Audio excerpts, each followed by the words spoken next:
Welcome, legions of the undead. I'm AeroTheLich. Close your eyes, sit back and relax as I tell you the story of Bronzemurder. Once upon a time there was a thriving fortress called Bronzemurder. It had windmills and militia barracks. Below the ground there were great workshops, stockpiles and farms. It had a rich supply, great dining quarters, sleeping areas. The only thing it really lacked was a steady supply of water, a problem that was soon to be solved as the dwarves discovered an underground lake 23 levels below the surface. They built pump flocks that reached all the way down, but there was one problem. As the final pump was built, suddenly a great beast appeared. A legendary fell beast rested on the first pump in the mighty pump stack. A grand project that has taken years of concerted dwarven effort in order to bring running water to the fort. All 23 pumps were at place, and the dwarves had finally figured out how to bring power to the pumps from the windmills above ground. The only problem is one small engineering error. The first pump, the lowest one, needed to be pumped manually. A dwarf had to go down there and operate it. Oh, guess Rashas, that is what they called the beast. An enormous iguana with external ribs. It had thin wings of stretched skin, and it appeared to be emaciated. Beware its poisonous sting. A meeting was called on how to deal with the threat. If an ordinary dwarf wakes the creature, he will run away when attacked and lead the beast right back to the heart of Bronzemurder.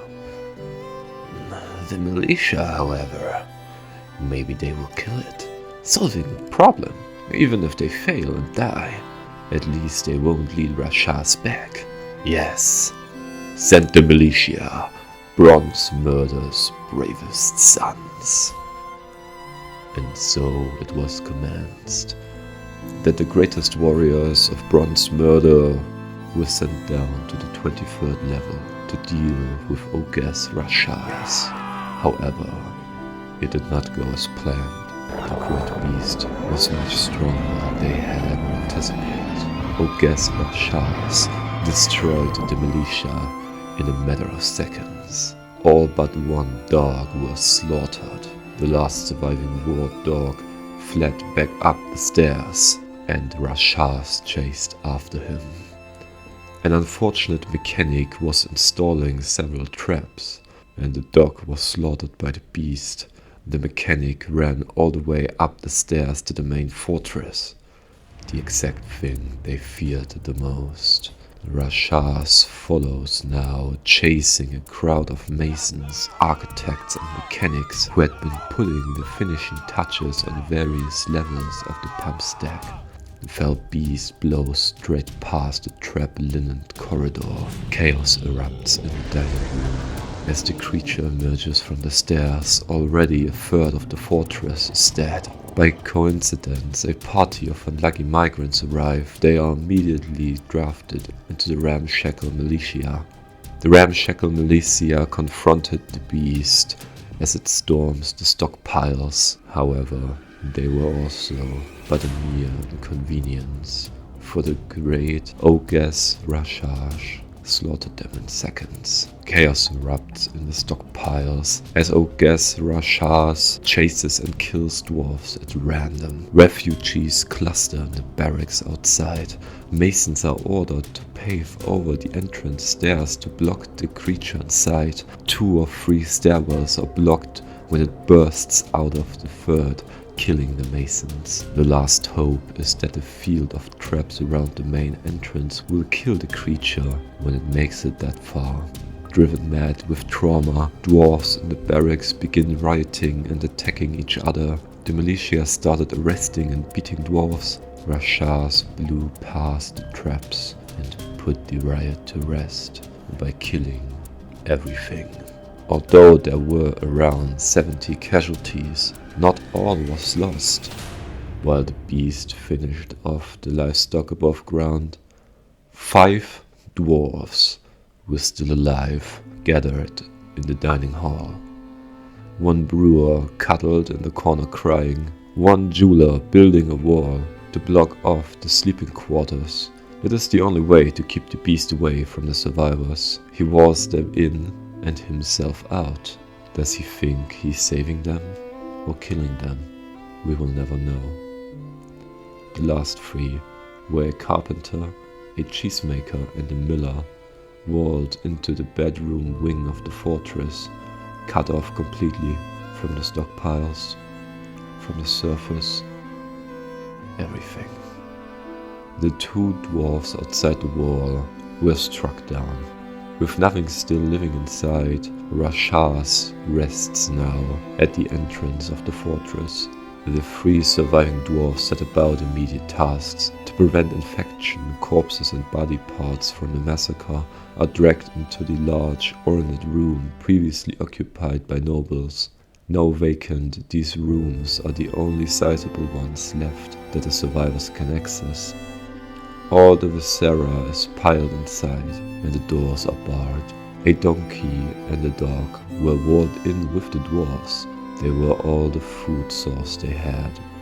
The dwarfs can access the stairwell to the pump stack so they could get water. They were not happy. They have no plans and are certainly doomed. But they are still alive. And Ogas Rashas waited above. After several months, after all hope has been lost, a human trade caravan arrived. One would think that the soft humans would get massacred.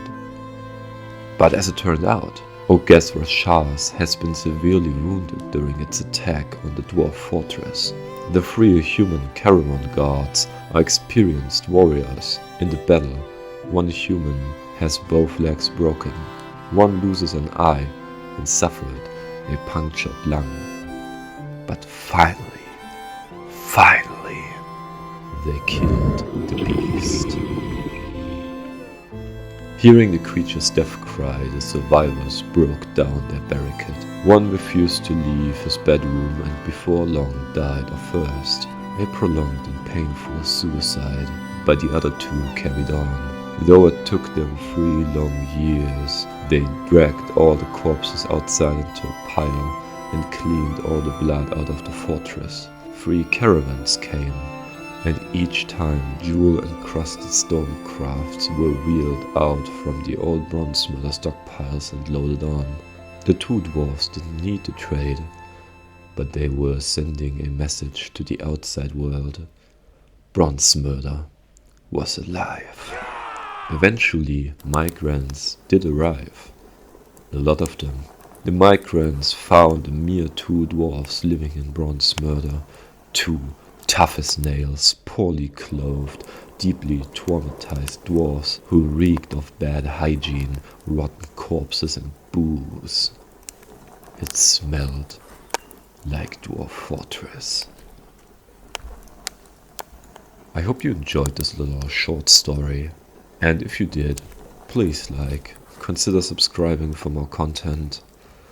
Until next time, if you have amazing Dwarf Fortress stories to share, please feel free to post them in the comment section below. And if you want another storytime video, please also let me know. I will leave a link for Dwarf Fortress in the description of the video. Until next time, I'm AeroTheLich. Have a good time.